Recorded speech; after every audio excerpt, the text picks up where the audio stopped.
textbooks to experiencing just 3 of them. We have definitely come a long way, but not exactly the way that we should have walked on. The moment is here, the time is here that we recognize, we realize that what we are doing and trace our step back so that our future is preserved in a way that our future children, the future generation can experience a better, healthy living. We are gathered here today to acknowledge and celebrate a dynamic platform that celebrates the voice, ideas, and leadership of Odisha's young generation. This year's conclave, ladies and gentlemen, brings together inspiring mix of conversations, creativity, and climate action. From the impactful Green Hero Summit to thought-provoking Dharitri Climate Film Fest, from powerful short films by young filmmakers to a special Ragir performance, today's gathering reflects the spirit of youth-driven change and innovation. We are honored to have with us a distinguished lineup of guests. For this, our chief speaker, Srimati Sunita Narayan, editor of Down to Earth, and a leading environmental thought leader, and our chief guest, Ms. Purnima Devi Burman, celebrated biologist and conservationist.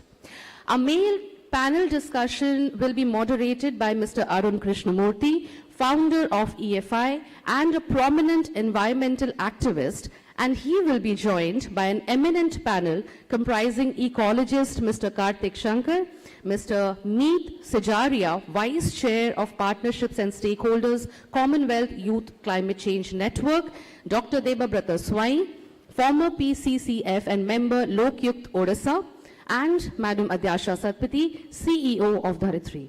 Together, they will explore vital ideas, solutions, and pathways for a sustainable and youth-powered future.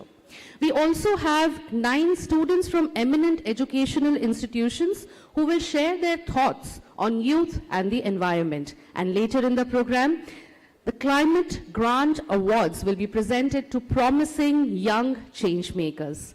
The Dharitri Youth Conclave, ladies and gentlemen, has always been more than an event. It's a movement that inspires young people to think loudly, to think boldly, act responsibly, and shape meaningful change. As we begin this year's celebration, let us open our minds, engage deeply, and carry forward the energy and optimism that defines today's youth. Once again, let's have a round of applause and begin the 5th edition of Dharitri Youth Conclave 2025. Thank you very much. Well, ladies and gentlemen, at the onset, I'm now going to invite the extremely powerful force behind this initiative that has turned into a very huge movement, our honorable esteemed CEO of Dharitri and Orissapost. Ladies and gentlemen, since the early 2000s, she has infused the organization with a modern, corporate and HR-driven approach, drawing young journalists and professionals into the newsroom. She is the brain behind Orissapost, the state's only homegrown English daily, created to fill the long-felt need for credible English news from Orissa. Under her leadership, both Dharitri and Orissapost has expanded rapidly, embracing digital transformation and establishing a strong social media and web presence that now leads digital reporting in the state. A committed advocate for climate action, she continues to champion environmental awareness among the youth of Orissa. Recognizing her contributions to fair journalism and climate initiatives, Outlook magazine named her among the top 30 women in India in its Women Architects of New India 2024 list, and also a Femina honoree celebrating her contributions to fair journalism. Please put your hands together as I invite on stage our Honorable CEO of Orissapost and Dharitri, Madam Adyasha Satpathy, for the welcome address. Madam, please.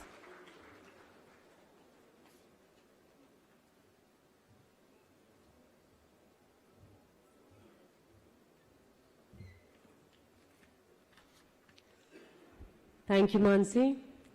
A very good morning to everyone. Namaskar, Jai Jagannath. I am absolutely delighted to be here today at the 5th edition of Dharitri Youth Conclave 2025.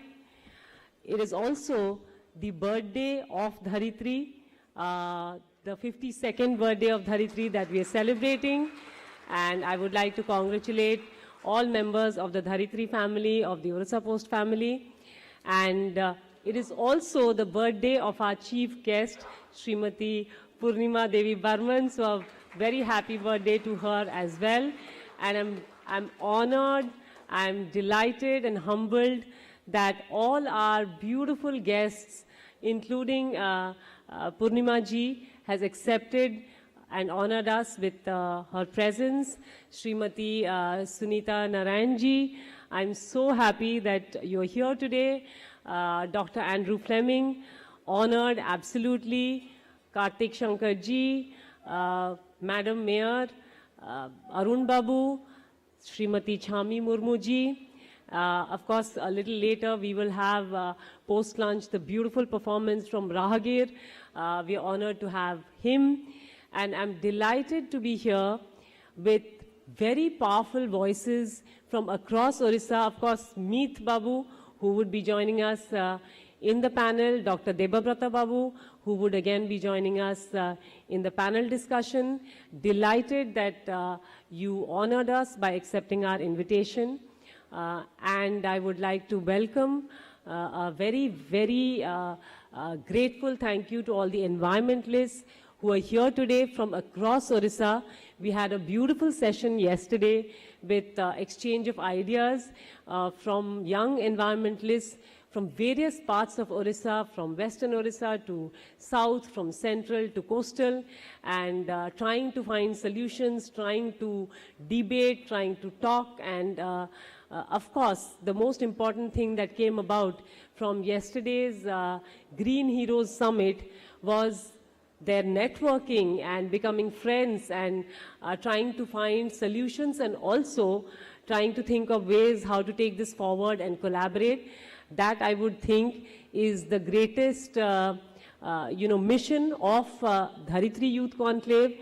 We have been at it for many years now, and I'm glad that we have been able to join environmentalists, find a platform where they can stay connected, where they can get to know each other and exchange knowledge, exchange ideas, to probably also give each other resources, if not financial, but physical resources.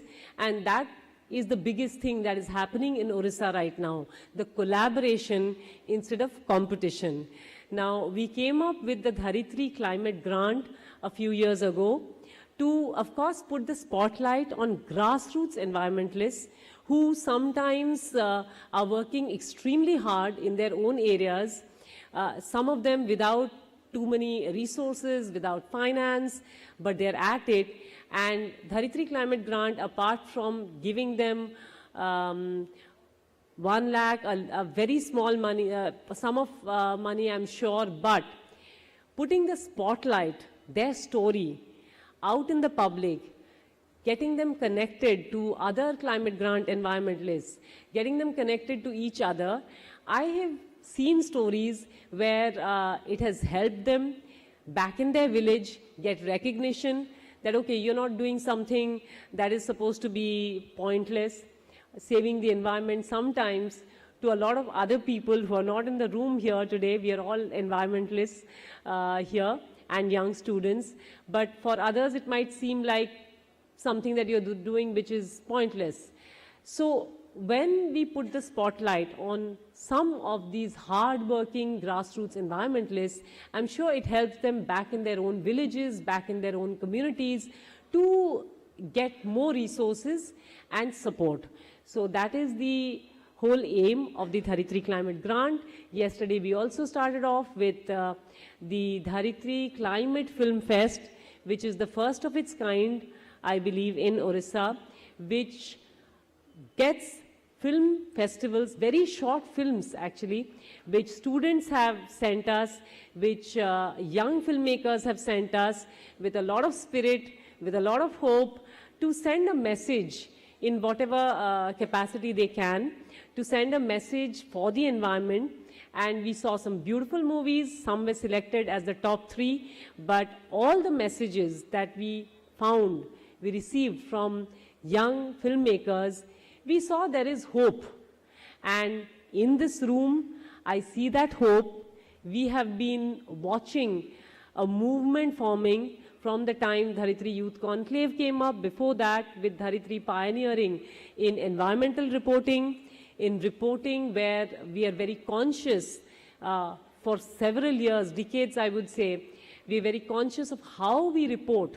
Our reporters, our journalists are trained, we talk to them very regularly in how we can be more sensitive when we talk about man-animal interface and not conflict. Meena ma'am told me that let's not use the word conflict, let's use the word interface. So now I would be doing that. So we have been conscious of how we report on environmental issues, and that itself, and young students of journalism, they are also taught to be conscious of environmental reporting and put the spotlight again on people who are also doing positive work, and not just in points of conflict or disaster is when environmental reporting or disaster reporting comes about. So we have a mandate. Shri Tathagat Satpathy, the editor of Dharitri, has been setting the tone for how we do reporting in Dharitri and in Orissapost.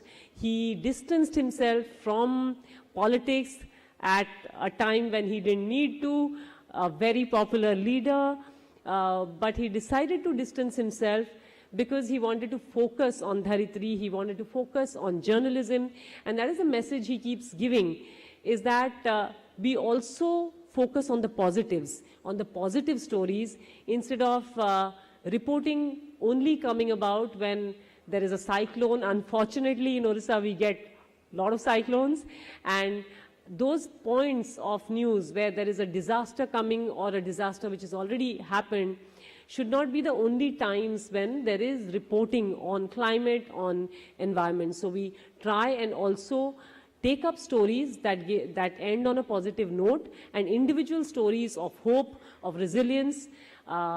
We continue to do that, and Dharitri doesn't really end with this one conclave here. We're in touch with all grassroots environmentalists, a lot of them over the years, and we continue to stay in touch, stay connected, and do what we can to go beyond Dharitri Youth Conclave. The climate grant also continues to support them, not just financially, but in other ways. And of course, I'm super glad to say that I personally and our editor, Mr. Satpathy, and the whole Dharitri and Orissapost team is glad that we have always seen that there is more networking and more collaboration amongst environmentalists in Odisha, which I would say we have tried to do that. We have tried for them to collaborate, not compete. So hope that trend continues. Hope the positive journalism continues, positive stories keep coming in. I am very, very grateful, thankful to everyone present here, especially our esteemed guests who have taken time from their busy schedule to be here, students who have come in to learn. I hope you go back with hope and also have fun, and environmentalists who are here from different parts of Odisha. Thank you so much for being here. I would like to acknowledge and thank our sponsors, our partners for giving us the support to keep moving forward. Thank you so very much, and have a very great day. Namaskar. Jai Jagannath.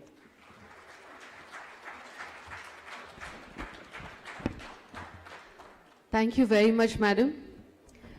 Well, ladies and gentlemen, just to bring your attention towards the complete 360-degree approach that Dharitri is having towards the issue, from sensitizing the grassroots environmentologists, bringing them together, bringing experts of the sector together, finding solutions, using the youth power and energy to channelize the cause, and also using the power of media to bring in awareness amongst the common public.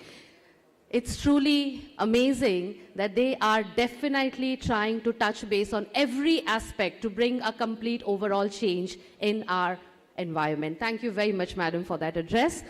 Now, ladies and gentlemen, I'm going to humbly welcome and invite our editor, Sir Shri Tathagat Satpathy, to please come on stage.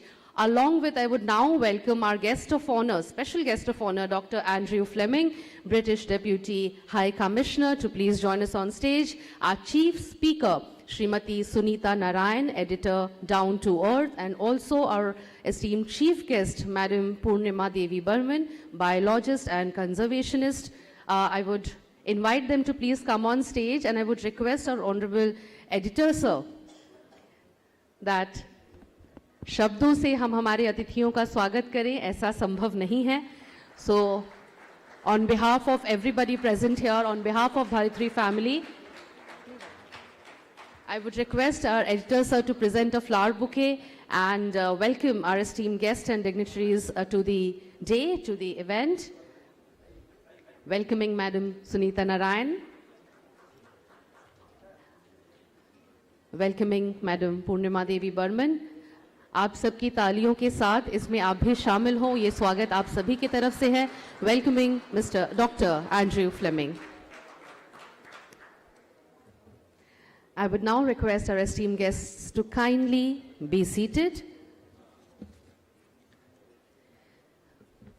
Ladies and gentlemen, boys and girls, it's time now to hear from our esteemed guests of the 5th edition of Dharitri Youth Conclave.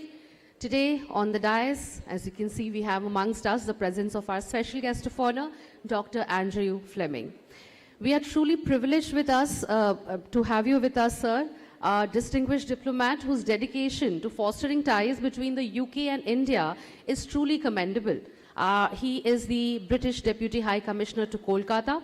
Before taking up his current role, he served the people of Andhra Pradesh and Telangana for 5 years, tirelessly promoting business, trade and academic partnership between the UK and these regions. He's not just a high-ranking official, he is a man deeply committed to local issues and community engagement, having actively participated in Swachh Bharat initiatives and supported vital projects on community cohesion, countering violence against women and youth empowerment. With a rich career in the British civil service that spans decades and includes international policy work across 117 nations, he brings a wealth of global experience to his role. He's also passionate advocate for Indian heritage, even leading heritage walks in Hyderabad, and shares his love for this country actively on social media. Please join us and put your hands together and let's give a warm Indian welcome to our special guest of honor, Dr. Andrew Fleming. So please.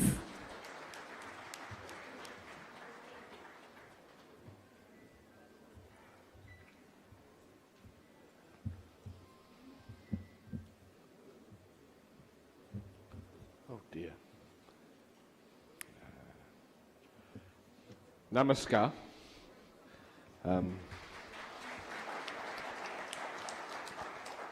That's a really good start, isn't it? Distinguished guests on and off the dais, partners from Dharitri, friends, and above all of you remarkable young people gathered here today. It's a real privilege to be on my 15th trip to Bhubaneswar, a city where heritage and innovation sit side by side, and a place that continues to show how the youth of Odisha can lead India and the world towards a more resilient future. When I was invited to speak about global cooperation, about youth leadership and climate action, I felt that these themes belong naturally together because the challenges we face whether climate change, sustainable development, or the need for peaceful and prosperous societies, cannot be solved in isolation. They need collaboration across borders, across communities, and across generations, and crucially, they need you. Let me begin with a simple truth, and this is particularly addressing the youth in this room. Your generation is the largest, most connected, and potentially most influential cohort of young people in human history. You live at a time when information flows freely, when innovation moves rapidly, and when your voices can reach leaders instantly.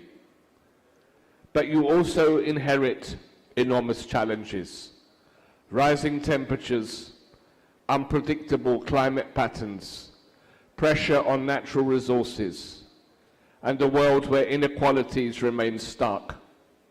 Yet, I stand here today full of optimism, because every time I meet young people in Odisha, in Assam, in Meghalaya, in West Bengal, or in Nagaland, where I shall be this time next week, I meet individuals with clarity of purpose and commitment to action, and that gives me hope.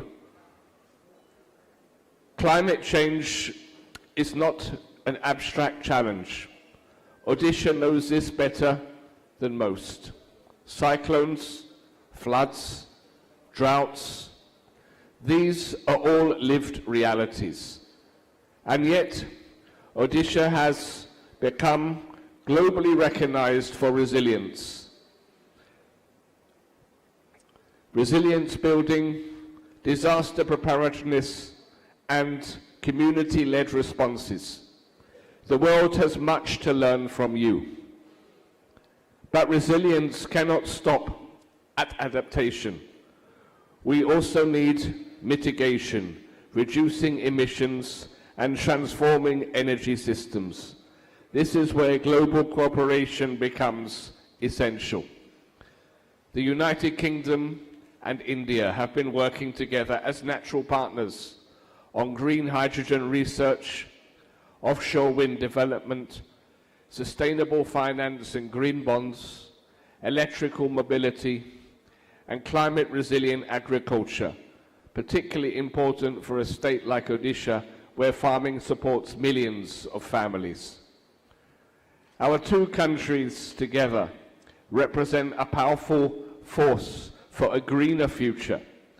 But technology and policy alone are not enough. We need leadership. We need your leadership. What does youth leadership look like today? It looks like the young social entrepreneur in Cuttack turning waste plastic into affordable building material. It looks like students in Koraput using drones to map deforestation and support tribal communities. It looks like Odisha's young athletes advocating for clean and green sporting facilities.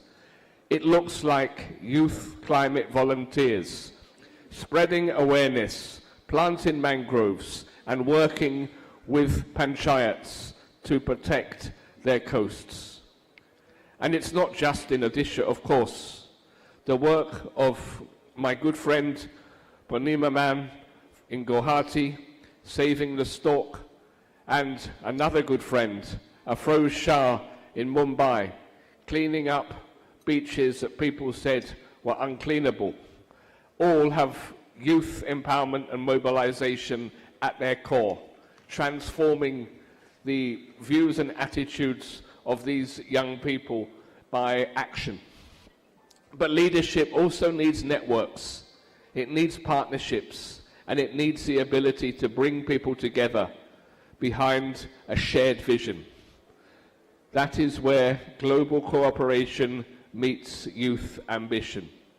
And one thing that Adesha ma'am said in her opening remarks, which really touched me. Collaborate, not compete. So important. One of the most exciting parts of my job is seeing how UK-India partnership creates opportunities for young people. Through the Chevening scholarships, Indian youth become global leaders in climate science, in governance, technology, and more. Through the Newton Baba program, researchers from the UK and India, many of them again young people, collaborate on climate modelling, sustainable cities, and environmental resilience.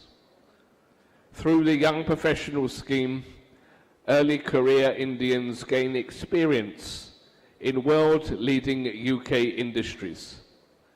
And in the east and northeast of India, we work with state governments to strengthen skills, support entrepreneurship, empower girls, and improve access to education.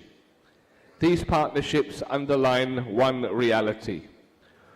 Where young people thrive, nations thrive.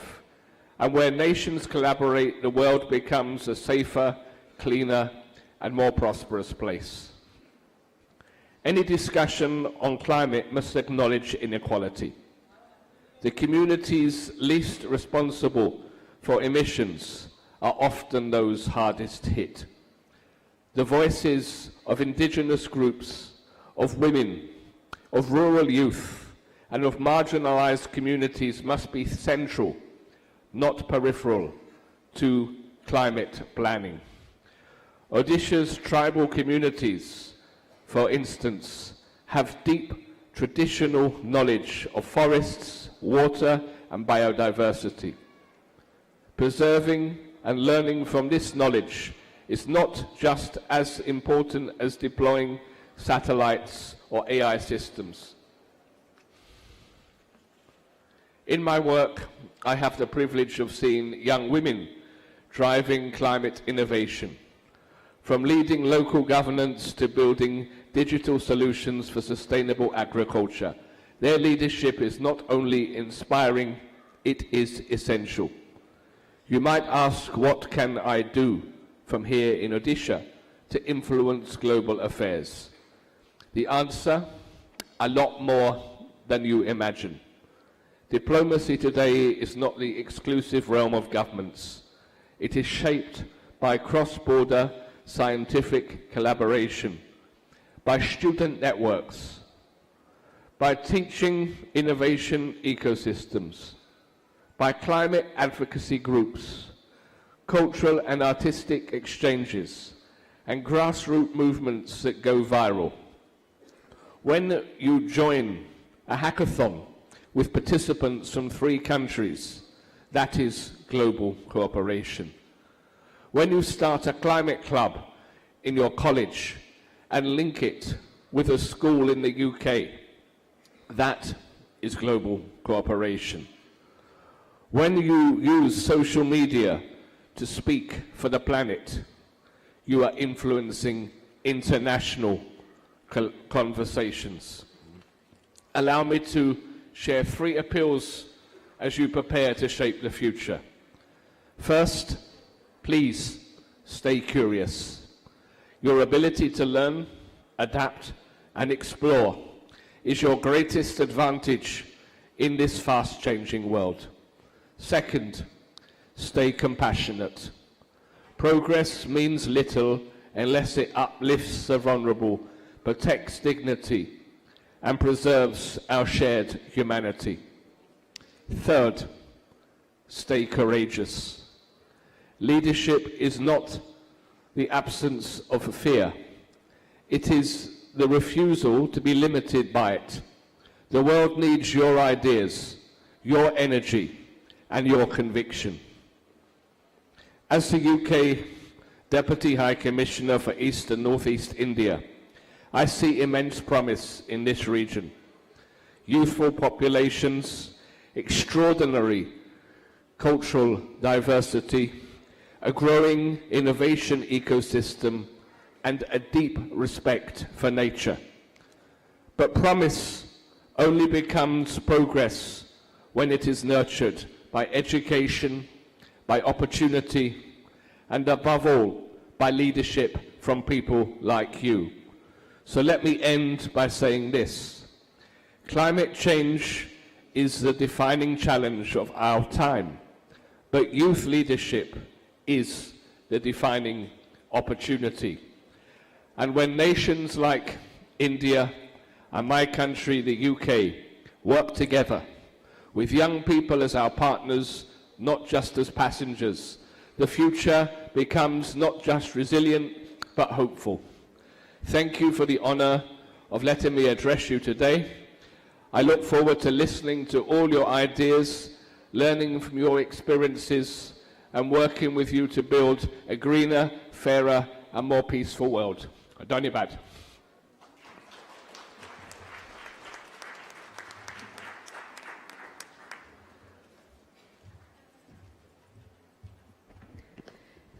Thank you, Dr. Fleming. If I had known any better, then you are actually embodying the Indian culture completely within you today, with the way he started his address and all throughout, and also highlighting such minute details, which if we personally embody in ourselves, then it's going to bring in a very significant change for sure. Thank you very much, sir, for your address. And now, ladies and gentlemen, it's time to welcome for the address. I'm sure all of us have been waiting. Our chief speaker for today's 5th edition of Dharitri Youth Conclave. It is indeed my distinct honor to, I won't say introduce, but definitely put forward in welcoming her for the address, our chief speaker, a globally recognized environmentalist, an astute political activist, and a leading proponent of sustainable development. She is the voice of reason and courage whose insights have shaped India's environmental narratives for decades. Since her early days at the University of Delhi, she has been a force at the Center for Science and Environment, one of India's premier environmental NGOs. Rising through the ranks, she became the Director General in 2000, steering the organization to incredible influence. She is also the editor of the influential magazine Down to Earth. Her work challenges the status quo, demanding environmental equity and holding powerful entities accountable. Under her leadership, the CSE exposed the high level of pesticides in major soft drink brands, sparking a nationwide debate. Her foundational paper from 1990 is considered a charter for the global climate justice movement. A true global leader, she was named one of Times Magazine's 100 most influential people in 2016 and appeared alongside Leonardo DiCaprio in the documentary Before the Flood. From writing seminal reports like Excreta Matters to advocating India's alternative path to economic growth, her perspective is definitely vital for our future. She's also the recipient of Padma Shri and the Stockholm Water Prize. Please put your hands together and join me in welcoming the incomparable Director General of Center for Science and Environment, Madam Sunita Narayan.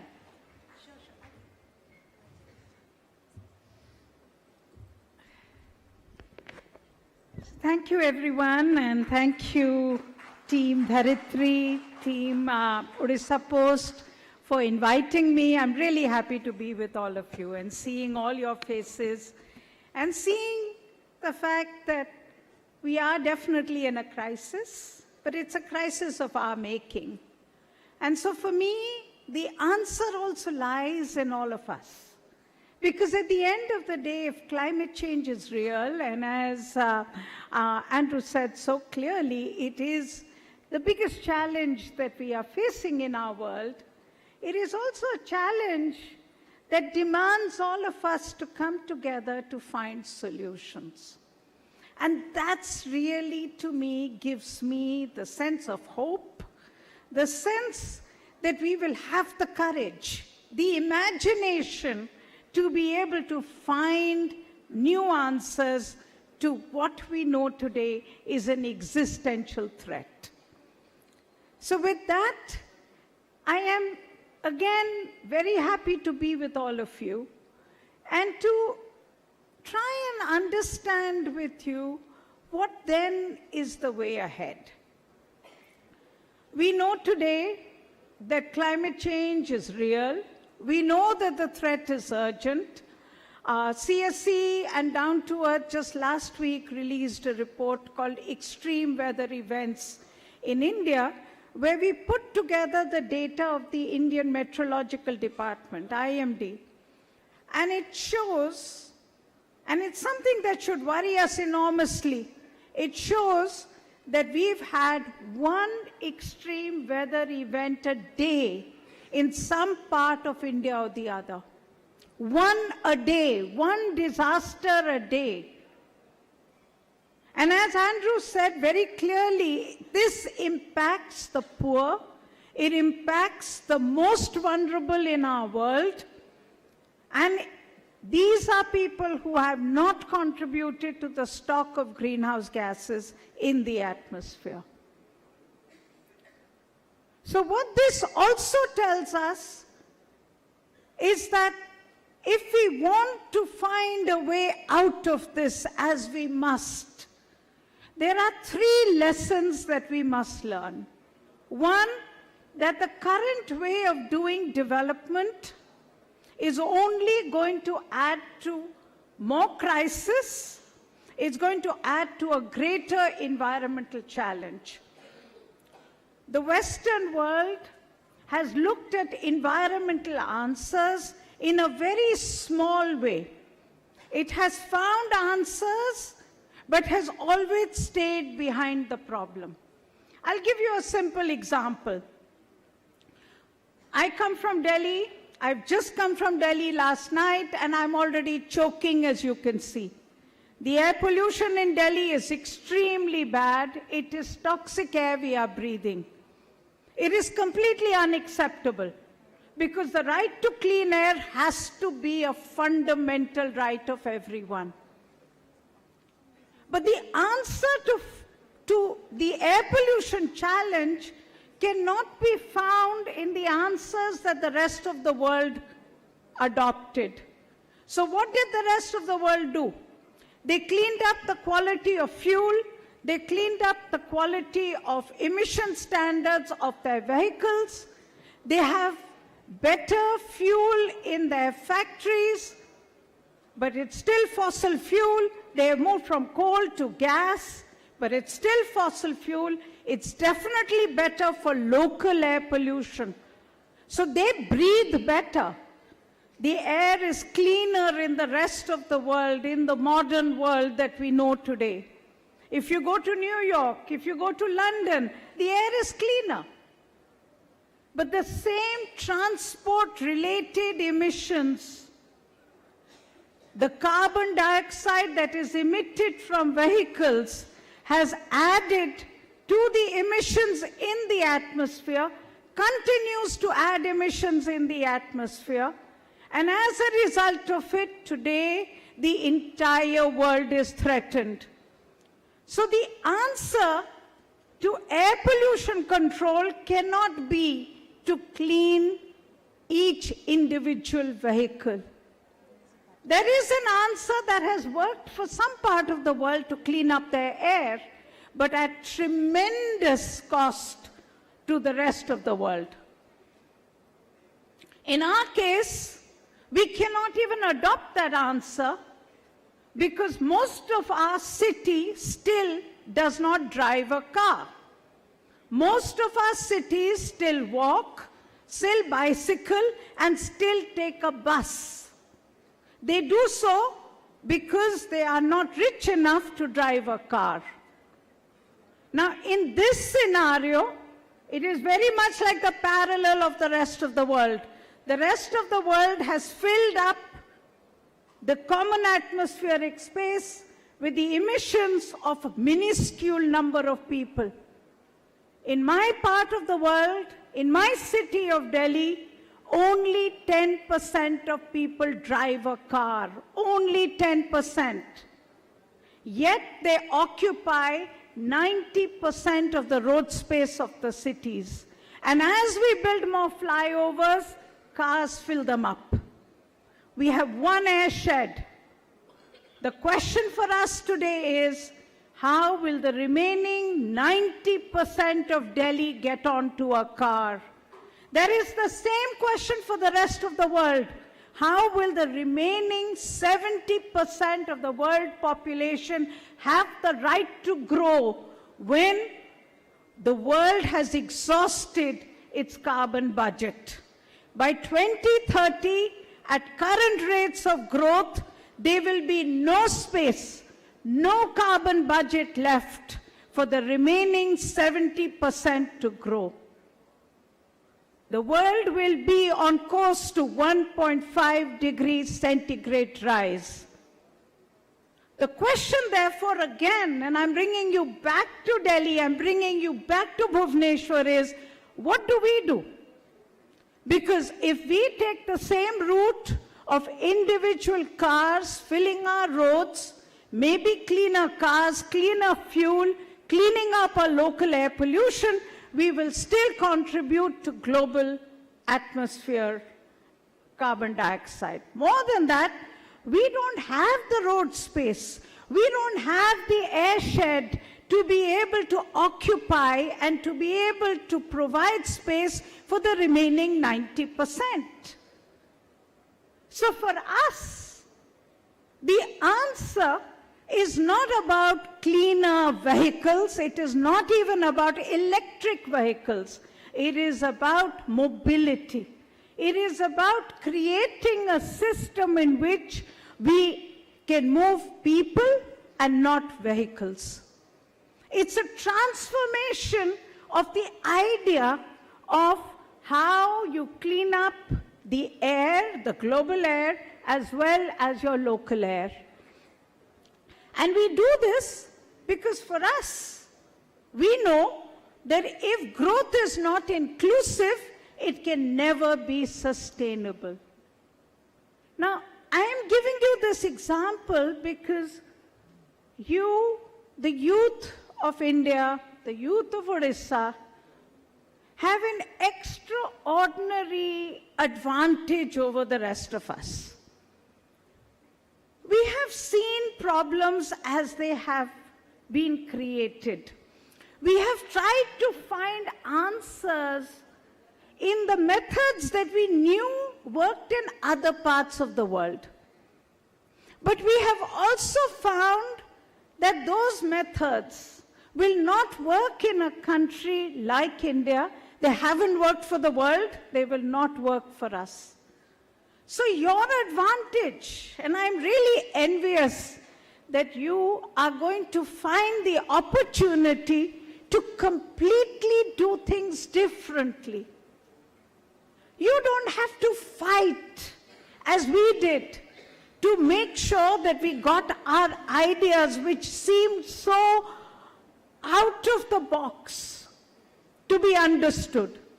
When we talked about pesticides in soft drinks, the first thing that we were told, but pesticides are needed. There's a whole idea behind the fact that you have to grow food, you need to chemicalize your food. Today you're in a world where it is so well understood that we must not chemicalize our food.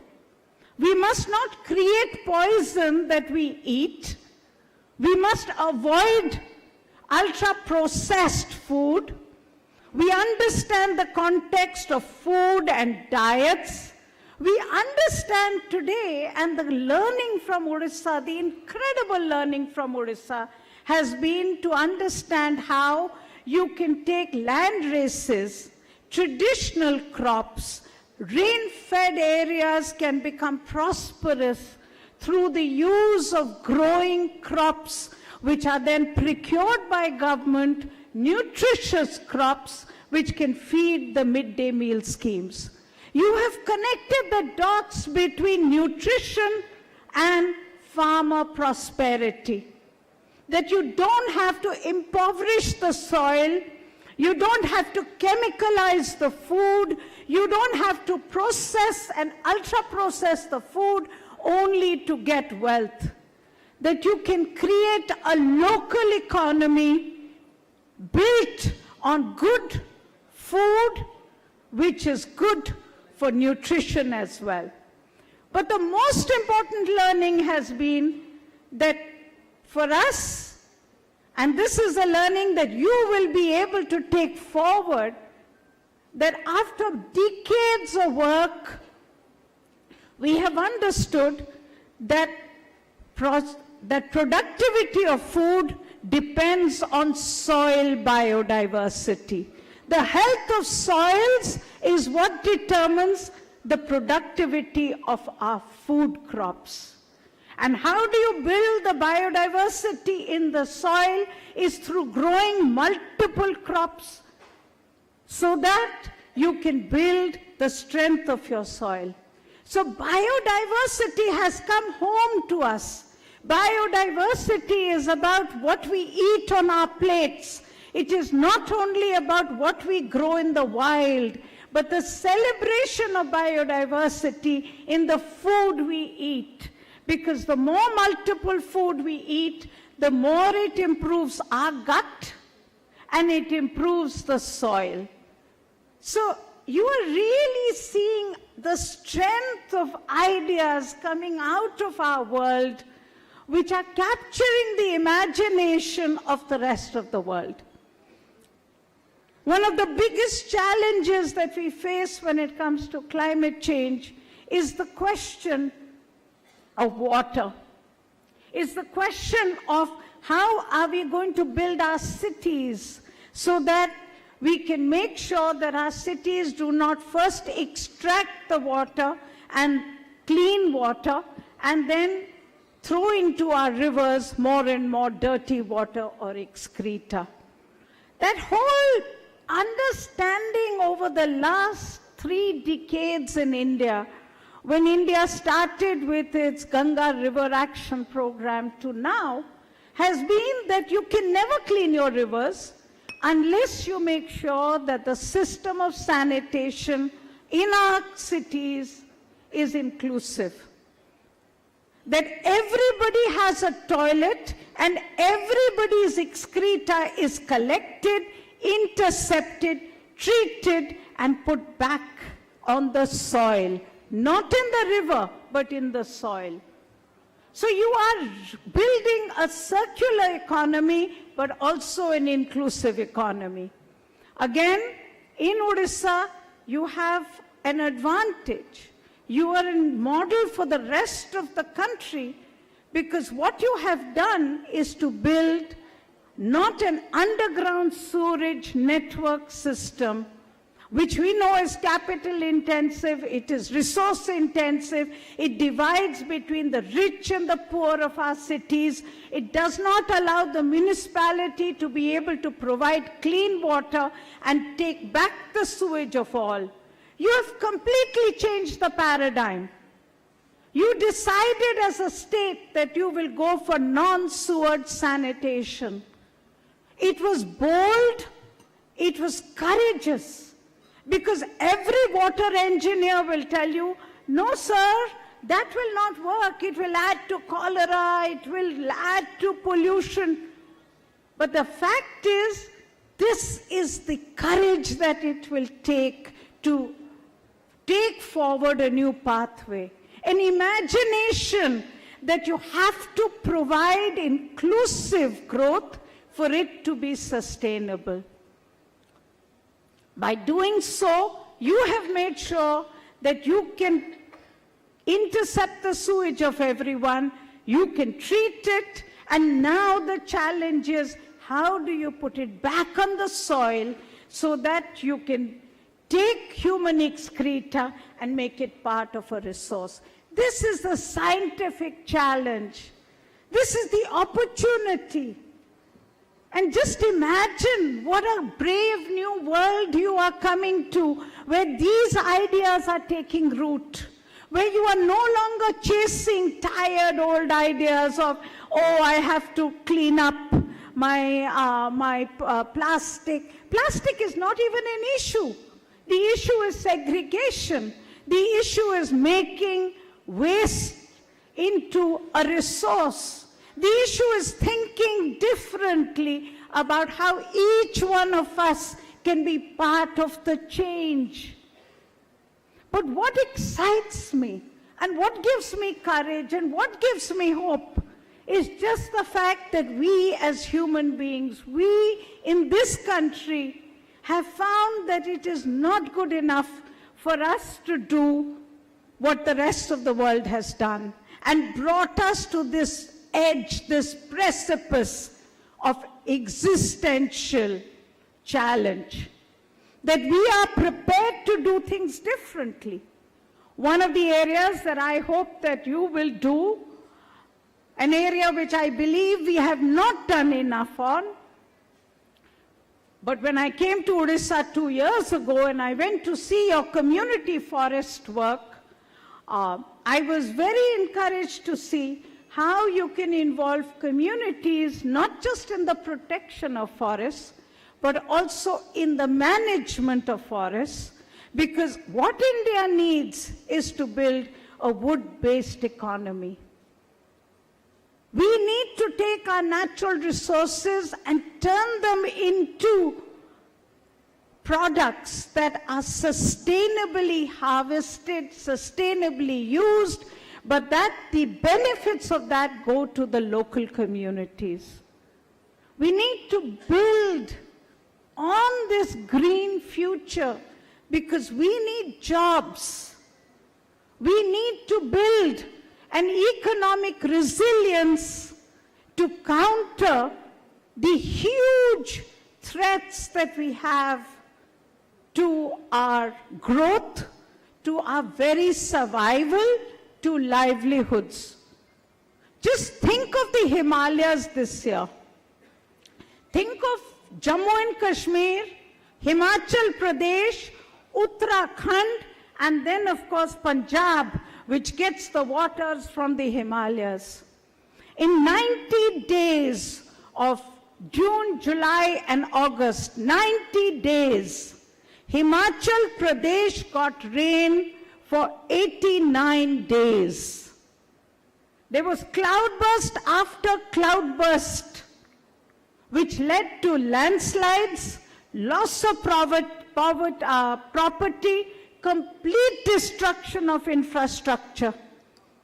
That tells us that we will have to do development differently in the Himalayas and across the country. If we build without taking into account the ecology of the area, we will have devastation. But if we want to limit growth, if we want to limit what we mean by economic growth, we will have to find new answers so that we can take limited economic growth and turn it into wealth. The frugality and the ingenuity that we can put into taking our future forward is what is needed. So once again, let me thank Tathagat for inviting me. I'm really grateful that you did. I can see in the room enormously powerful people, not because of the position they hold, but because the fact that they have the ability to change this world. And they can change this world because they have ideas which have imagination, which have courage, and they have the ability to stand behind them. At the end of the day, an idea is an idea. It's your commitment, it's your passion, it's the ability to collaborate, as you said so beautifully, your ability to come together to find ways to be able to move forward. And this to me is really what the environmentalism of today needs. an ability to be able to pursue our commitment, but to keep looking for the way ahead. We know the problems exist. What we need is answers, and we need to stand behind the answers that will take us and our courage. Thank you very much.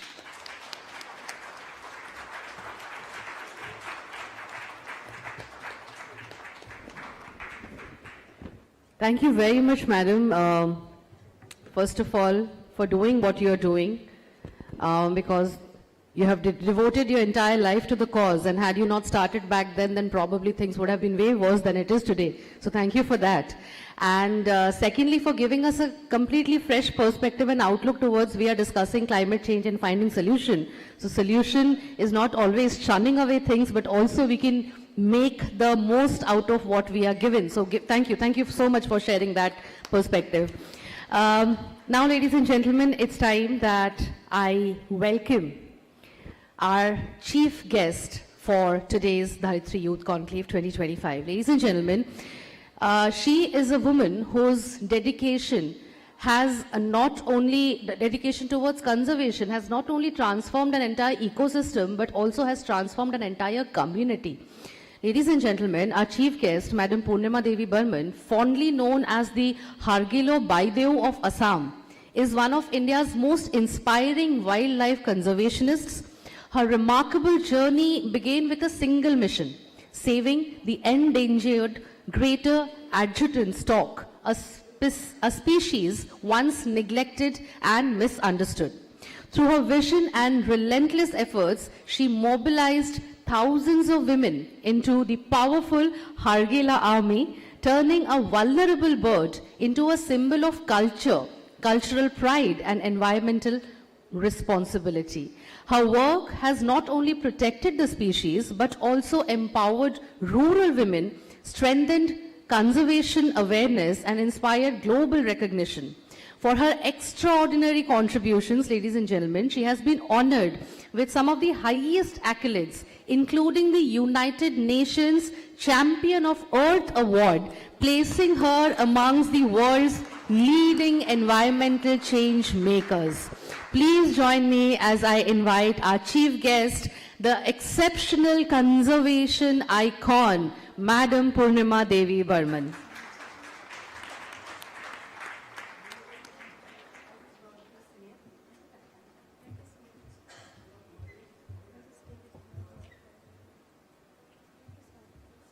All the youths here, I get enough hope, enough optimism when I see all the youths like you. So all the distinguished guests on the dais, my pranam and my respect. Respect, gratitude to everyone. And yes, I was introduced as Purnima, right? But I request everyone to forget my name forever, because I come here as the Hargila bird, the greater adjutant stork, locally called as Hargila in Assam. Hargila, Har plus Gila, means bone swallowers. So I come here as Hargila bird, and I want to show you the Hargila bird in a different way. And you can see the Hargila bird in my Assamese attire. Can you see the Hargila bird in my Assamese attire? So you can see the Hargila bird. This is made by all our women. We have over 20,000 women who have mobilized as Hargila army, and they make this. And Madam said about livelihood. So livelihood and conservation go hand in hand. They cannot be isolated. We integrate livelihood to conservation, and we always say, wherever I come, our passion becomes fashion. So I always tell this, yeah. Can you notice, please? You can see, or maybe later on you can come and see my ear, the Hargila birds in my ears. Can you see it? Then you can see it in my neck piece. Can you see the Hargila bird? Yeah, then I want to be the Hargila bird nowadays. So you can see. Yeah. Yeah. Yeah.